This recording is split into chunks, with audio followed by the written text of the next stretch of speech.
Good morning, everybody. Just had a cow calf. We're gonna put her on the straw pack there before we move her into the parlor.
So we got a group of 8 cows in the back of the holding area here, and these ladies are going to be dried off this morning. So we're just going to run them through the parlor, milk them as usual, and then we're going to give them their dry cow treatment and kick them out to curl 8 and 9. These cows were held in the barn separate for 3 days, I believe, and they were fed a lower nutrition diet for a couple of days just so they could be knocked off of their milk production, because there's a few ladies in here that were still producing 35 liters at least. So cow's got to be dried off once she's been 7 months pregnant, because she needs a 2-month break before she's going to calve again and start her next lactation. And that's why you're kind of forced to dry cows off, even though they can be producing 35 liters a day, which is still really good production. But if they're 7 months pregnant, they got to leave the barn, take a break, and they can come back in 2 months from now. So there's only 8 cows to be dried off, and this is a double 12 parlor, which means there's 12 spots on each side. So Cluster's just holding the sequencing gate there, which allows the cow to turn 4 stalls early, and then we can still get 8 cows nice and tight in the parlor.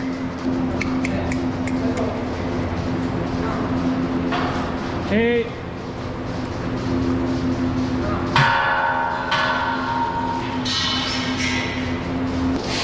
So those are 8 ladies there being milked. We put them all on manual mode just so that the auto takeoff doesn't take them off a bit early. We want to make sure they're 100% empty right before we dry them off.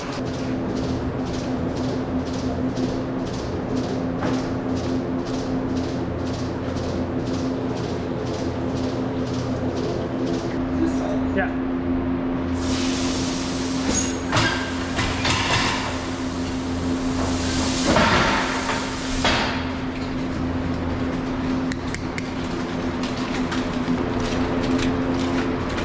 So it should be just a nice straight shot out of the barn for these ladies, and then they'll turn to the right, and the curl is pretty close there.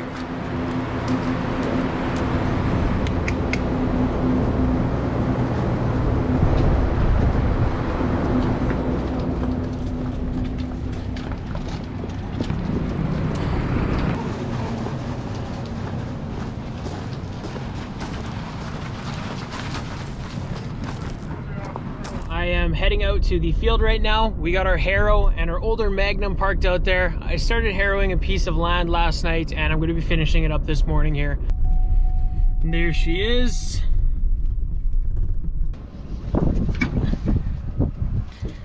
Start out by checking the oil.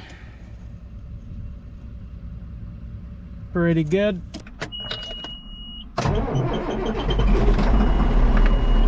Last fall, when we were spreading manure, we had some neighbors complain about the smell. So we got those injectors at the back of our manure spreader. They're not real injectors, they're just discs that open up a trench in your soil and put the manure in there. So we were like, yeah, sure, we'll do that. So we started injecting in this field here, and we didn't realize how rough those injectors or those discs make the soil. And now we're kind of dealing with the repercussions of doing that, which is trying to make this field smooth again without letting it blow. So you guys can see here, this is one of those trenches, and they're all over the place, and they're pretty deep. And we can't just seed through that, because if you come through with a drill, some seed is going to be a lot deeper where it's taller here, and then this seed, if it even gets in the soil, is going to be a lot shallower, and that's going to give us a really uneven crop. This field that I'm standing in right now is about 200 acres. It's a pretty big field. Luckily, we only did about 30 acres of this injecting here. So this harrow, it's not doing the best job. It's kind of just like dumbing it down a little bit, but it's not completely leveling the soil, which is unfortunate. Obviously the better way to do this would be to till it up somehow with a discer or a high-speed pro till or something like that, but we can't do that out here because our sand is too light. It's too sandy and it'll all blow away if we do that. So kind of just trying to deal with this now. It's kind of a side effect.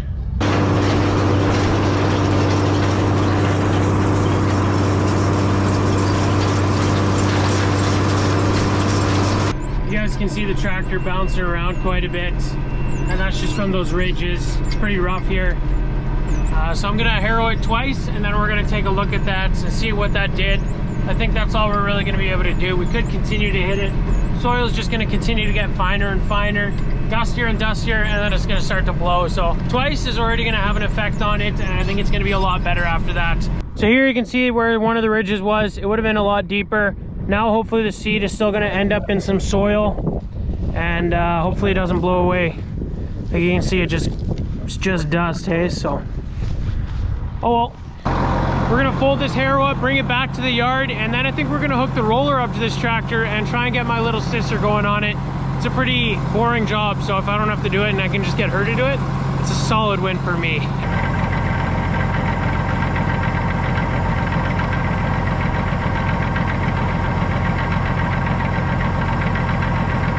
Put the safeties on for transport mode.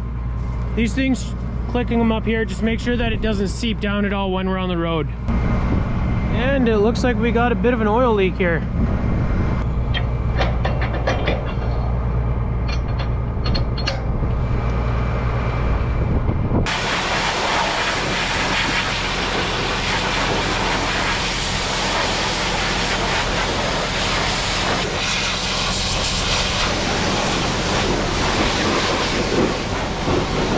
So I pressure washed all the oil off and the dust, and we found out there's a bit of a leaking seal here at the top of this cylinder. We're gonna try and tighten this cap down and see if that works. All right, so we just made it worse. I started trying to tighten this rod up and it just snapped this bolt off. So yeah, that sucks. We can't use this cylinder now, of course. Gonna need to get a new one of these rods. So it snapped off right here. Where was it leaking from? It was leaking from right here. Got her pulled up to the roller. We're gonna do the old swap-a-roo here. First gotta get some jacks out on this harrow here.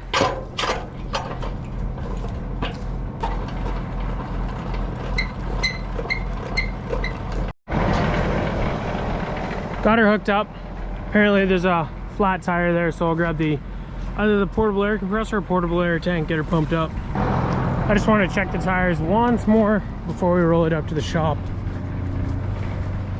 This was our low one. Still round, so we got enough air in there at least to get it to the shop. We'll have to check it again though once we get there. Yeah, they're all still round. The tires on this roller are actually still really good. There's nothing to worry about. Like, that thing looks like a pretty healthy tire. You come over to this harrow, like you can see why you would expect this one to be low on air. Surprisingly, this one didn't leak any air at all. It was still at a solid 50 psi, but oh well. Pull us up to the shop. All right, so we got all the tires checked. It's all greased, ready to go. And this is my sister Miriam. I think I've shown her in a video before, but she's usually in school. She feeds calves quite a bit around the farm, but she's in school too full-time. So finally did her last exam here, so she's ready to do some field work on the farm. So finished yesterday, so right away back to work on the farm. Yeah, right away back to work, of course. But yeah, so we'll rip this thing out to the field. I'll follow in the truck and then get you going out in the field. But you've done this before, so should be just a reminder, refresher kinda, then good to go. Figured I'd park my truck not in the field so we don't have to worry about hitting it. But this is just one of our alfalfa fields. We're gonna start out rolling those. The reason why we're gonna roll our alfalfa fields is just because there's a bunch of molehills out in here. There's a couple right here. Pests, they just dig up big mounds of dirt, make your field really rough. So hopefully rolling it is gonna smooth it out a little bit. And then we're gonna move over to pea fields and roll those just to make sure there's no rocks that are gonna get picked up by the combine later this fall, or we're gonna pick them up with the chopper and send them through there. That'd be pretty bad. It just presses everything into the ground and makes harvesting a lot safer, because you never know what's out in these fields. If you roll it, you're gonna be a lot safer harvesting it. You can see some alfalfa already coming up. All the plants are starting to stick their heads out of the ground again. So before we ripped out to the field, we put all of the safeties on all 4 hydraulics that lift this roller up. That's just for transport mode, to make sure that it doesn't seep down when we're in transport on the road. So we're gonna start by taking all of those off.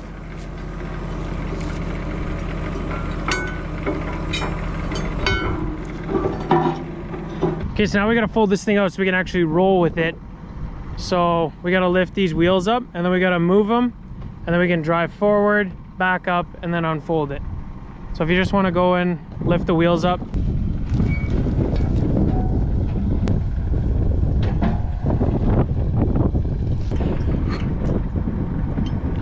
Now just spin it like 180 degrees, but kind of hold the tire a little bit because it's gonna slide out.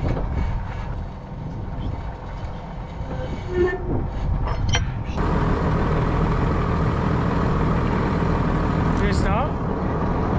You see how the one is way closer than the other?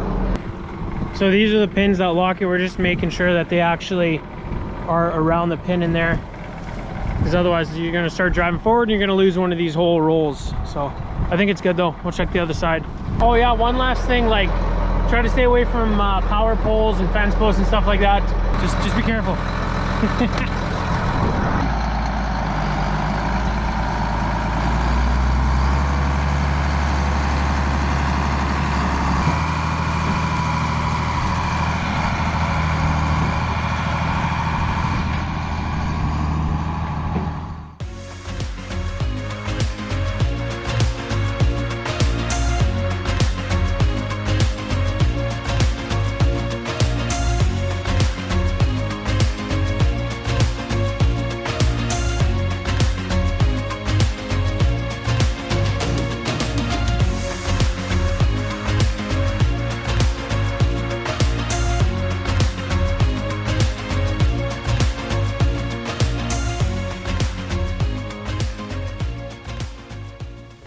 We also got a culvert just dropped off here. We're planning on building a new drive into a field this summer. We got to put a culvert under it just to make sure that if there's any water going through the ditch, it can flow underneath it. But this is kind of in the middle of the yard, so I'm just gonna move it over there. We'll grab the skid steer with some pallet forks.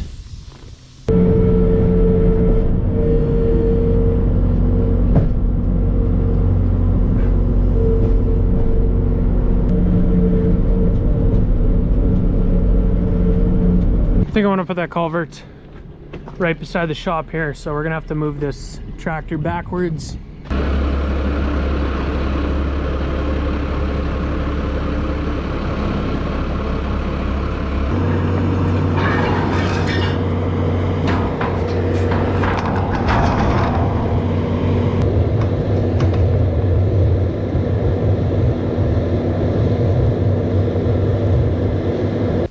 So now this thing can sit there for months until we get to it sometime this summer.